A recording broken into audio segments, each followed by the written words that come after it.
प्राणिक पदार्थों में कुछ सब्जियां होती हैं जो बहुत बहुत प्राणिक होती हैं। उनसे आपको जबरदस्त ऊर्जा मिलती है। साथ ही वे आपकी नर्व्स यानी तंत्रिकाओं को बहुत बहुत शांत रखती हैं। ये सारी चीजें सिर्फ उन लोगों के लिए महत्वपूर्ण हैं जो लगातार कोशिश कर रहे हैं कि अपने जीवन को बेहतर कैसे करें, थोड़ा और बेहतर काम कैसे करें, जीवन के दूसरे आयाम को कैसे खोलें।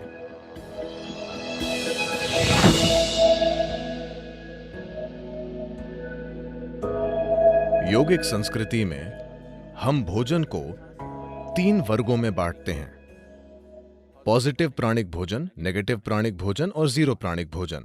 पॉजिटिव प्राण का मतलब है कि जब आप उसे खाते हैं तो वो शरीर में एक तरह की प्राणिक ऊर्जा लाता है। नेगेटिव प्राण शरीर से ऊर्जा निकाल लेता है।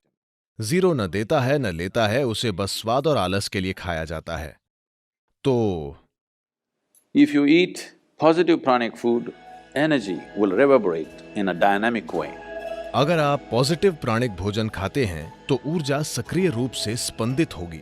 खासकर कुछ चीजें जो बहुत ज्यादा पॉजिटिव हैं, उनमें से एक है सफेद कद्दू। सफेद कद्दू बहुत ज्यादा पॉजिटिव है। आप मेरे ख्याल से इन दिनों आप सिर्फ उसे अपने घर के सामने लटकाते हैं या सड़क के 3 कोनों पर तोड़कर भैंस को दे देते हैं, लेकिन आप उसे नहीं खाते। नहीं, इसे खाना चाहिए क्योंकि इस सब्जी में इतनी ज्यादा प्राणिक ऊर्जा होती है। आप उसे अपने घर के सामने लटकाते हैं ताकि वहां अच्छी ऊर्जा हो, लेकिन अगर उसमें इतनी ज्यादा ऊर्जा है तो क्या उसे अपने अंदर डालना अच्छा नहीं होगा?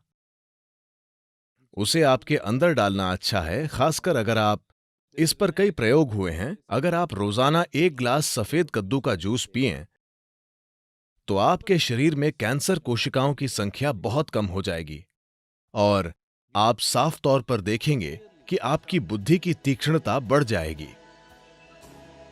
खासकर बच्चों को सफेद कद्दू का जूस जरूर पीना चाहिए। रोज सफेद कद्दू खाने से आप साफ साफ देखेंगे कि आपका दिमाग बहुत स्पष्ट और तेज हो गया है। कुछ हफ्तों तक सफेद कद्दू का सेवन करने से ही यह दिखने लगेगा। आप देखेंगे कि सुबह आप कॉफी पीते हैं, वो आपको चिड़चिड़ाहट के साथ ऊर्जा देता है। आप 1 गिलास सफेद कद्दू का जूस पिएं, वो आपको जबरदस्त ऊर्जा देगा। साथ ही वो आपको बहुत बहुत शांत भी रखता है। आप उसे जितना पी सकें उतना पीना चाहिए। लेकिन वे लोग जिन्हें अस्थमा है, जिन्हें आसानी से सर्दी खांसी हो जाती है, ऐसे लोग अगर सफेद कद्दू का जूस पिएंगे तो आपको तुरंत सर्दी हो जाएगी, क्योंकि ये शरीर को ठंडा करता है। अगर ऐसी समस्या है तो ऐसे लोगों को हमेशा सफेद कद्दू के जूस में थोड़ा सा शहद या काली मिर्च डालकर पीना चाहिए। ये सफेद कद्दू के ठंडक लाने वाले असर को कुछ हद तक कम कर देगा। जब हम जिंदा रहने के लिए खाते थे तो हमें जो मिलता था हम खा लेते थे। अब जबकि हम चुन सकते हैं, हमें वो चुनना है जो शरीर के लिए सबसे अच्छा है। अगर हम इस तरह नहीं चुनते तो हम किसी तरह जीकर चले जाएंगे। ये सारी चीजें सिर्फ उन लोगों के लिए महत्वपूर्ण हैं जो लगातार कोशिश कर रहे हैं कि अपने जीवन को बेहतर कैसे करें, थोड़ा और बेहतर काम कैसे करें, जीवन के दूसरे आयाम को कैसे खोलें।